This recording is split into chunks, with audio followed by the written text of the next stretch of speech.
Hazbin Hotel may take place in hell, but do you know what the real hell is? Watching this video. So, I don't know if I've made it clear enough on my social media or if I've really mentioned it before, but I really like Hazbin Hotel.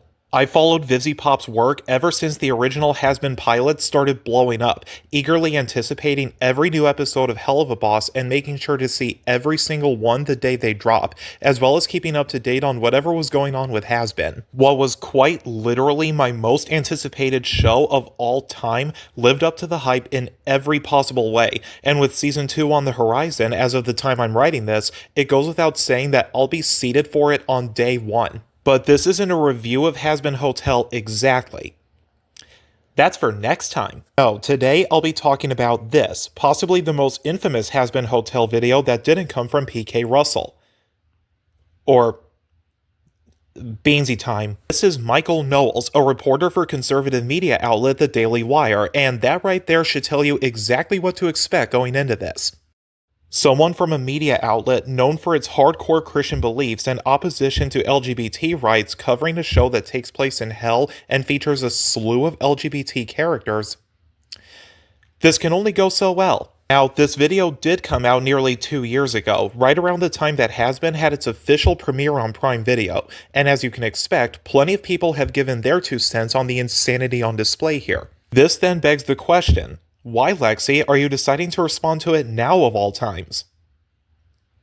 Because I wanted to. Besides, I admittedly haven't even seen the video until very recently. Call me crazy if you want, but I wasn't exactly keen to hear someone try to make the claim that Hazbin Hotel was Satanist propaganda. I was too busy just enjoying the show itself and being seated for a proper event. But it's been a long while since the video came out, and hey, Season 2 is currently on the way. Let's see exactly how well this holds up under scrutiny. Benefit of the doubt here, we can go 10 seconds into it without something stupid being stated. Quote, libs are not just implicitly embracing evil, they are now very explicitly promoting it, unquote. Well, I did say this was the Daily Wire, so right off the bat, Mr. Knowles is pinning the blame on those pesky liberals for Hazbin's Satanist propaganda. Maybe this was a mistake, actually. I just love the implications here that left-wingers are guaranteed to be Satanists, they're not, already making it clear that this man has his own political agenda to impose onto the masses. But do go on, sir. Quote, there's a show that's been making the rounds on social media. It's called Hazbin Hotel. It's a cartoon, it's a kid's cartoon, unquote. Okay, stop. We're now 15 seconds into this video, and Knowles has already made it clear how uninformed he is about this whole thing. For reference, this video came out on January 25th, 2024. By that point, Prime Video had the first 4 episodes of Hazbin Season 1 out for nearly a full week. Even if you ended up missing the 16+ age rating for the season as a whole, as well as the 18+ age rating for episode 4, the material within these 4 episodes feature a lot of swearing, sex jokes, blood and gore, and depictions of sexual assault. If you actually took the time to properly watch these episodes, you should be able to put together that Hazbin Hotel is for mature audiences.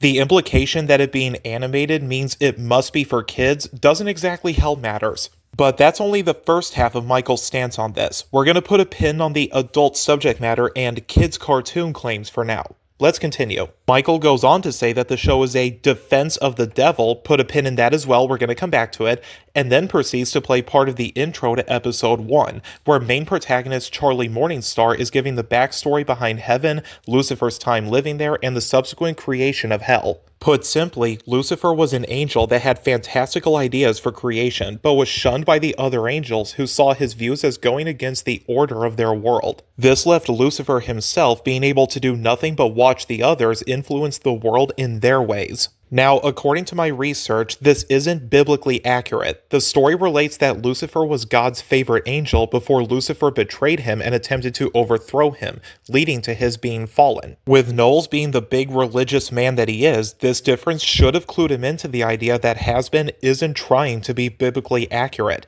The notion that it needs to just limits creative possibilities for writers who want to incorporate it into their stories. The clip then transitions into the creation of Adam and Lilith equals as the first beings of mankind, and Michael pauses the clip here to give information on Lilith in folklore. Specifically, that Lilith is a figure in Jewish folklore, serving as Adam's first wife who refused to submit to him. Michael notes outright that Lilith isn't a figure in scripture or church tradition, which somehow doesn't clue him into the idea that Hazbin isn't trying to stick to showcasing one religious ideology. Christianity does play a big part in it for sure, but it's a show as well as a universe that's offering a unique blend, not finding the need to just stick to one and taking liberties with it where it sees fit for the story. Him taking issue with it not sticking one-to-one with what the Bible says is the most consistent issue here, as becomes more apparent as we go along. The clip continues with Lilith fleeing the garden and meeting Lucifer, with the two of them falling in love. They later approach Adam's second wife, Eve, and give her the forbidden fruit of knowledge, resulting in free will and evil being born in mankind and the creation of hell itself. Due to the angels' order they'd worked to maintain being shattered, they cast Lucifer and his love into hell, resulting in the both of them being fallen angels. Lucifer is thus forced to only see the cruel and the wicked that sprung from his actions and none of the good. Michael hyperfocuses on the show's use of the word love, citing that the traditional understanding of Lucifer is that he is incapable of love. He lays out the distinction between love and desire, noting that love is more for the other person, whereas desire, as far as demons understand it, is more selfish in nature. This is where I would argue Michael comes the closest to making a solid point, it just completely falls apart under scrutiny. As far as my research goes, due to Lucifer having been an angel at one point of his life, he is indeed capable of love, and Michael's point is reliant on the idea of Lucifer and Satan being the same person.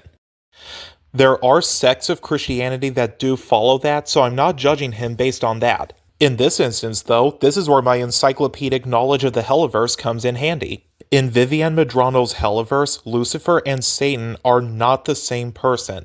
Lucifer is the Cain of Pride, the father of Hazbin's main protagonist, Charlie Morningstar, and as we see later in the show, an absolute goofball at the best of times, and willing to throw down for his daughter when things get thick. Satan, meanwhile, is a giant dragon-like demonic lord, the Cain of Wrath, the creator of imp kind, and acts as the judge for his followers when they break his laws, not to mention being much more domineering in his demeanor.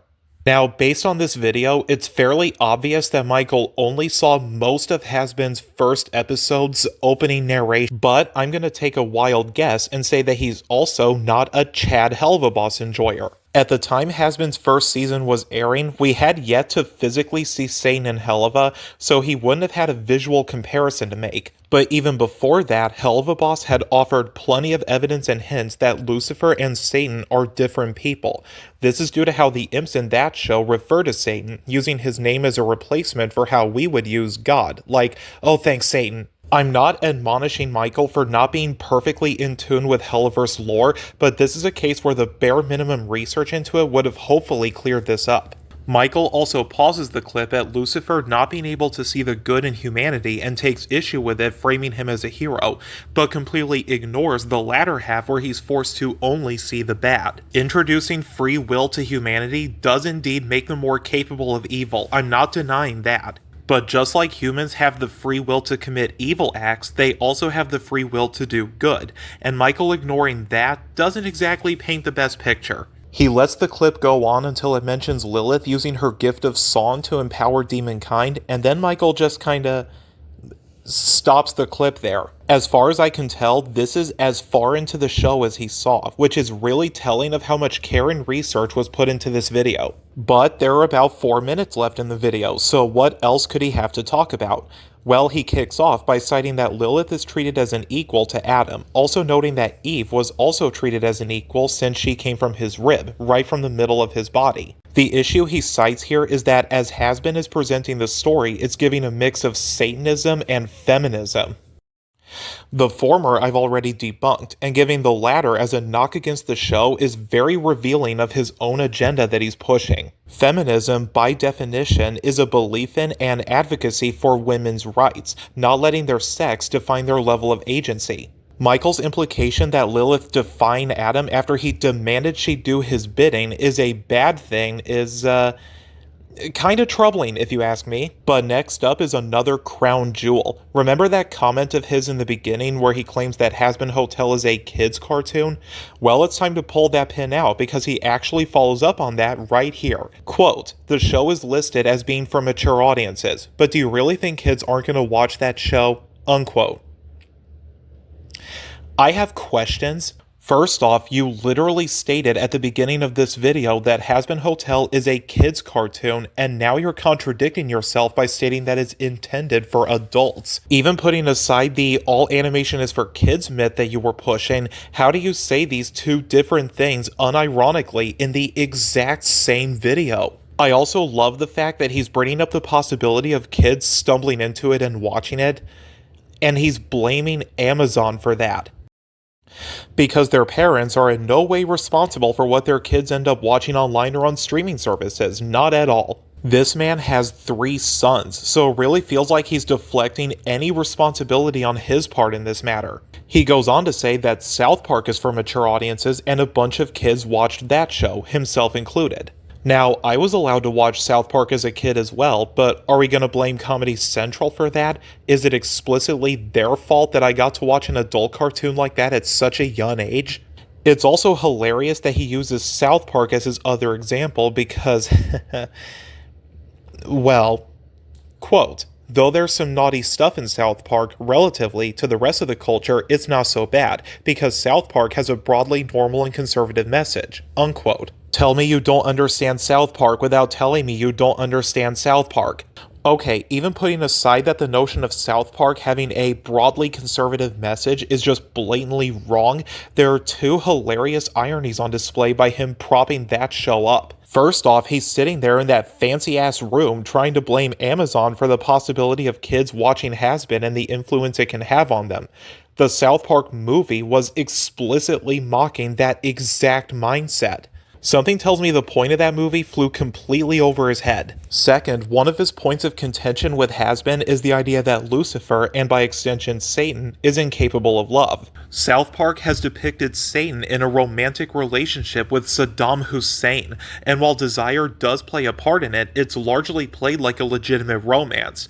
One played for laughs, but still. It's entirely possible that Michael hasn't watched South Park since he was a kid and therefore has a foggy memory of it, but if you're going to be using it as a positive example in comparison to Hazbin, it might help to refresh yourself a little beforehand, just saying. Well, then goes on to actually get to what the thumbnail hints at, saying that Satanism being promoted isn't a new thing, which, like, sure, I guess. He then talks about the history of liberals versus conservatives and how liberals are against God and conservatives are for God, and yeah, the Hazbin stuff is basically over. It's just a bunch of tangentially related political waffle for the rest of it, and I honestly couldn't care any less. This video is dreadful. Videos shitting all over Hazbin Hotel and Hell of a Boss are a dime a dozen these days, but it's rare you get one that takes this kind of route, and that's part of why I decided to highlight it. This is a show, and by extension, a universe, that takes the concept of the heaven-hell dynamic and takes its own liberties with it to get its own ideas across. If it taking liberties at all is what you have a problem with, you're essentially suggesting that creative writers need to stick one-to-one with your interpretation of it. This would inevitably limit their creative potential and pigeonhole them into sticking with what one specific interpretation of it is. By taking creative liberties, you have the potential to have many more unique stories with their own concepts and themes to get across,